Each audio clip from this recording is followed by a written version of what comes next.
Okay, so if you look at my channel's about section, I mentioned that I'm autistic, and quite a lot of what this channel is about is me just making stuff about autistic special interests. The main things I do here will be both vaguely political stuff as well as gaming stuff. But whenever special interest I had, or it's more of a hyperfixation now than a special interest, but I called it special interest for years, but it's besides the point. It's since kind of merged into my whole special interest in world building, but it used to be its own thing. But for several years I had a hyperfixation on biology, more specifically taxonomy and the evolution of life. I also played a lot of Pokemon during that time, right? And there's this one Pokemon YouTuber I was a fan of called Birdkeeper Toby, and I liked it. One thing I liked about a lot of his videos is he'd go quite into fleshing out lore that the games just didn't bother to, like with his series about the geography of the Pokemon world, as well as with another series he got very big that went a long time. It did a lot. It was a thing. It wasn't a big thing, it was a major series he had about the evolution of all the different Pokemon life forms in the Pokemon world. Of course, as a bit of a evolution nerd who knows a lot about this stuff, I had several qualms of it and several things I want to argue about it and say about it. I've had this video idea for literally years, since before I made my YouTube channel. So yeah, I'm fulfilling 11-year-old me's dream right now by making this video. There's a lot of different qualms, and a lot of them they won't fit in one video, so this will be a whole series, and oh, what do you know, the guy's thinking of putting YouTube in a year, so maybe I can pick up the whole mantle. I don't know. But yeah, I'd like to start by talking about the Pokemon Colossal, because I think it illustrates a trap this series often falls into. So what is a Colossal? Well, it's an organism with a largely mineral body that internally burns coal, presumably operating as some kind of metabolic process. It walks on two legs, it has two arms, it has three evolutionary stages, with Colossal as the third stage. Evolutionary stages is in Pokemon, so it's basically just the animal growing, not actual evolution. The second stage, Carkol. Okay, so Carkol has a much smaller head. Its whole body in general is much smaller. Its limbs are underdeveloped, so it rolls around on them as wheels, as well as it seems to be more like a four-limbed organism than a two-limbed organism based on what's back and what is colon and all that. And then for its first stage, Roly-Poly, it has a single big wheel which it rolls around on, it has no coal stack with fire in it, and it can't really learn fire moves, implying it hasn't developed its bodily system that does that yet. And its head, well, it doesn't really have much, it's just a single chunk of flesh with a giant a flat eye on it. One of them, not two. And it has a mouth under its eye, which is unveiled by its wheel rolling around. We can presume that this eye is replaced or is otherwise largely undeveloped because in in the older stages of its development, we see much more advanced eyes that aren't orange, more like normal eyes, and also are deeper. And there's two of them, which is important for depth perception. So yeah, in biology, this is called a larval form, or in other words, when an organism's babies enter the world prematurely because the parents can't provide a big enough yolk for the organism to fully develop in the egg. Roly-Poly is an obvious example of this, but it lacks a major bodily system, the fire-producing system, one that probably develops later on, seeing as it probably evolved later, seeing as only this one species has it. And it fully lacks its adult limbs, besides maybe these nubs on its side, instead relying on a single temporary one in the middle. Which, by the way, on Colossal, there is a crevice going down the middle where this wheel would have once gone. Based on where the wheels are on Carkol versus where they are on Roly-Poly, it seems to be the case that the original wheel was simply ab-sized, as in, that's when an organism gets rid of part of its anatomy. So that means, basically, this is a scar from the original wheel being there. This will come back in a minute, it's important. Although it doesn't really line up. So, with all of those descriptors laid out, whatever Pokemon have a largely mineral-composed body, utilize very inorganic elements, have 3 evolutionary stages, and a larval form. Scratch all of that, the creator of these videos thinks it looks like Rhydon, so it's a fucking mammal. Just ignore all of that evidence that it's like these other organisms, not that, albeit. Just credit, Rhydon's at least a rock type, but it's classified as a mammal related to vertebrates, not one of the space rocky Pokemon. Okay, with that rant over, I would like to acknowledge that the most recent Ultimate Evolution video, the one about Paldea, moved Colossal over to being with the Space Rock Pokemon, as opposed to being with the mammals, and he said that after saying that a lot of the changes were based off of things viewers said in comments and such, so it's quite possibly, but not necessarily, the direct result of my email that I got moved over. Thanks for that. However, I still bring this all up because I think it's exemplary of a bigger problem the series has. Like, it's a good example, so I'm going to use it to explain that. Look, science is a type of philosophy, natural philosophy. Now, philosophy is when you think rationally. To be rational is to only believe things for a reason. In the case of a hardish science like this, the reason should be that it reflects the atomic reality, thus classifying something solely based on the fact you feel like it looks like something else, and ignoring all the other evidence in an appeal to emotion fallacy is just not acceptable. This is why I picked Colossal as an example to start off with, because it illustrates this problem so fucking well, and because it's been severely annoying me for almost 3 years now as of writing this. Obviously, not anymore as of voicing it over, but you get the point. Seriously, you saw how much depth I went into to prove Roly-Poly is in fact an altricial larval stage of the Colossal line, and that's just a small fraction of how obsessive actual scientists are about these things. The amount of things we can learn about an organism from just a single tooth and nothing else is fucking insane. Toby, if you want to see this in action, I suggest you watch Edge's video on whether or not the new Spinosaurus fossil proves it's aquatic. Now, obviously, I don't expect quite the level of scrutiny from Birdkeeper Toby. He's a singular YouTuber with limited time, not to mention he can't observe Pokemon nearly as clearly as scientists observe real animals. The kind of detail often used for these purposes, the whole thing I brought up earlier about Colossal having a scar from the wheel it was born with his Roly-Poly is almost certainly unintentional, like... You can't look at a Pokemon in that level of detail that you'd look at in animals. It's not like you can take a Pokemon tooth and observe it really closely and look at all the little serrations put onto it by things it was chewing on, because that wasn't rendered, because the game developers weren't thinking about that.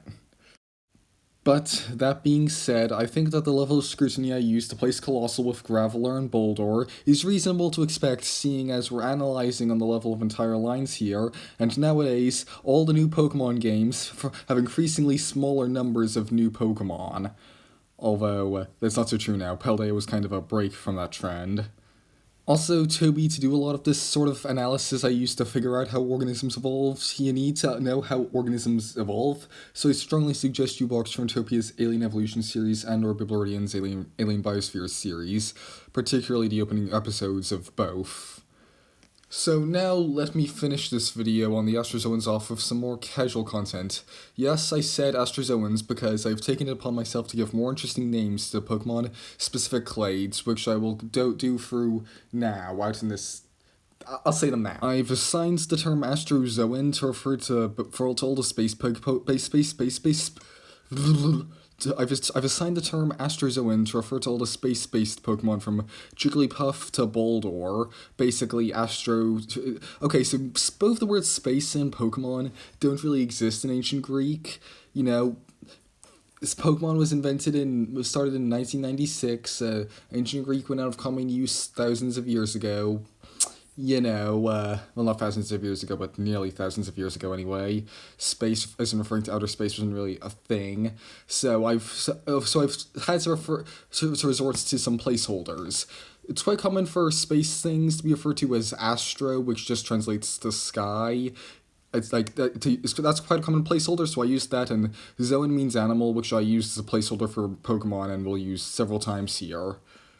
I'm gonna call the various rock-based Pokemon Astroliths, or Sky-Space Rocks. I'm gonna call the various ice-based Pokemon Pagozoans, or Ice Animals. And I'll call all the various different metal-based Pokemon Siderozoans, which Sideros is the ancient Greek for iron. They didn't have a word for steel for the very simple reason that was invented in, I think, the 1500s. Yeah. And particularly, I want to discuss a particular group of Pokemon, which I was talking about earlier, much more specific than these previous ones, which I'll call the Larvalates. Not ancient Greek, I just think it sounds good. which at this time of recording, as of like Gen 9.0, like Scarlet and Violet, in my opinion includes Boldor, the two Gravelers, Colossal, and Reveroom, and Garganackle, based on most of their on traits that most of them share, like a set of traits that are shared by most of them each. You get the point. I.e., the fact that most of them, I'll explain why I classify Reveroom as one of these later, have 3 stages of evolution, typically starting out with a highly altricial larval stage, typically lacking limbs, or having underdeveloped limbs of some kind, and also, mouths can also be very weird, typically in the larval forms. In addition, most of them belong to subclades which have their own internally, characterized characteristics that are shared. Like, for instance, the most basal form I think is Boldor, based on the fact that in its adult form, it does not have a humanoid body, okay? And I'll call all the other ones the Humanoidians. Again, I'll explain what I think is going on with Reveroom later, but all the other ones, once they're fully developed, have a humanoid body, which is also a connection between them. Then, I'll further separate the 2 species of Graveler because they don't have any particular minerals which are tied to them, making them unique, as in the Garganackle line have salt, the Colossal line have coal, Reveroom has steel. I think that's all the other ones. Admittedly, a lowland Graveler does have, metallic stuff tied to it, but I think that's a convergent evolution thing, rather than it being related to the other ones, based on the fact that Cantonian Graveler doesn't, and in addition, that's confirmed to be related to Graveler because it's a regional variant. I'll call this newly defined subclade the Elemental Rocks. And lastly, I'll divide the Garganackle line away from Colossal and Reveroom based on a shared trait that Reveroom and Garganackle have, not Garganackle, Colossal have, that being that they both have wheels during some stage of their development. Now, the biomechanics behind an animal developing a wheel is insanely unlikely to evolve, therefore I highly doubt that it would evolve twice, therefore I'm going to taxonomically bracket those two together away from Garganackle, which means I can finally explain what I think is going on with Reveroom. So, now I can explain what's going on with Reveroom. There's several ways in which Reveroom is similar to Colossal, which I want to point out.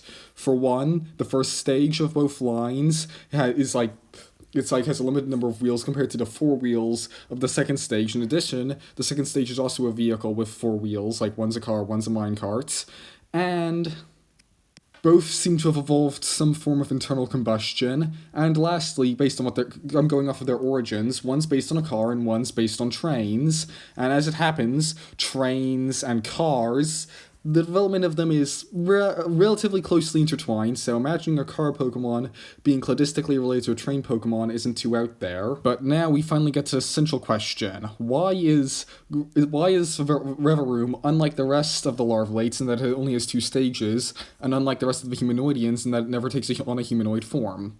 Well, I'd like to introduce you to a common development that happens within evolution called neoteny.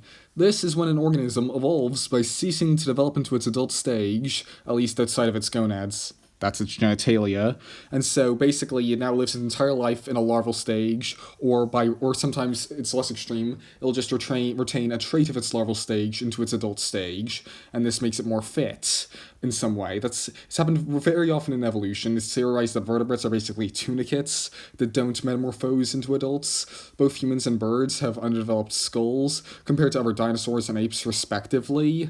It's a very common thing that happens in evolution. And again, I've already pointed out the parallels between the 2 stages of the Reveroom line and the first 2 stages of the Colossal line.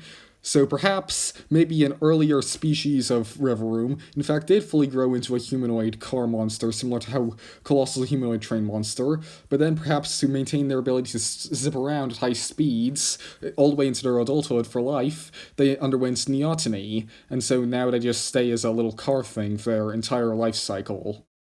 Although, I do think there's a pretty good case to be had that Reveroom is in fact a spirit based on its weird yokai tongue thing. Basically, its origins show it to be based on spirits, therefore it's a spirit. That is a viable argument that makes it a very viable hypothesis, and so that's an argument against me that I will bring up. And now that we've been talking about ontogeny in the form of talking about the neoteny of Reveroom, that's reminded me of another problem the Colossal line exemplifies very well, that being the fact he puts too much weight on the fully evolved form of the Pokemon. Now, that big word I just used, ontogeny, basically just means what happens to an organism as it develops and then gets old later on, just to be clear. Toby's argument for this is basically that the fully formed evolved form is basically the adult stage, and I'd first like to counter that by saying, not in all cases, some Pokemon evolve by trade, which is pretty clearly unnatural and does not happen in the wild for obvious reasons. Therefore, if there for some forms of evolution, I'd argue that that we should take only the evolution before that and count that as the adult form. For instance, that's why I was talking about Boldor as being the adult form of the Boulder of the Rock and Roll line and not Gigalith, for instance. Same goes for Graveler as opposed to Golem, and I think those should be considered the adults, not their evolved forms, because they clearly don't become the evolved forms of in the wild. That's human technology influencing them and changing them. Same goes for a whole lot of things. For instance, evolution stones, they're clearly the same thing but magical instead of technological. In addition, we should also take the last stage before divergences and treat that as the species name, as opposed to all their evolutions. For instance, Eevee, there aren't 8 different species of evolutions. They're all one species, they all hatch the same Pokemon when they lay eggs. Even if Eevee's in a developed form, it's not like Sylveon and Vaporeon are 2 different species. And lastly, he doesn't put enough weight on the pre-evolved stages, which, as I showed earlier by pointing out the larval form of Roly-Poly and comparing that to the larval forms of the other larval rates, can show how they should be classified. He just glosses over that in favor of analyzing the adult stage. I'd argue he does that too much, which quite often, the various random traits of juvenile stages of animals in real life can tell us quite a lot of stuff about what they're related to that we wouldn't have known if we just focused on the adult stage and ignored them. Even if the adult stage is the main one we should look at, I do feel like we shouldn't ignore the juvenile stages in favor of it. And I think this whole talking about the colossal line and my arguments there are examples of why we should do that. Hit the like button if you've watched the end, you've clearly enjoyed this, so it helps me, cost you nothing, and subscribe if you want to see more. Okay, so that was a video. I've had the idea buzzing around in my head for like 4 years now, I guess. Oh god, I have very saliva-y mouth right now, sorry. Hopefully that'll deal with it. So yeah, the audio for this was okay. It was done again over quite a long period of time. Not quite as extreme as the Ocean Aquatic Update video, but yeah, it was quite a while. The visuals in it, okay, it came out better than I expected. I got a lot of different stuff and different timing, and like got some game footage in there. I think it all worked pretty well, but there's quite a lot of stuff I wish I could visualize that I didn't, like particularly the biological concepts like neoteny and ontogeny. It's like I could have ripped it and made some Google images, but for this sort of thing I prefer to make my own, but it's too late to really photo assets. I guess I probably could go ahead and digitally like draw stuff, but like I'm tired and lazy right now. Lol. Well, so yeah. I don't have anything else to say, so I guess that's all, folks.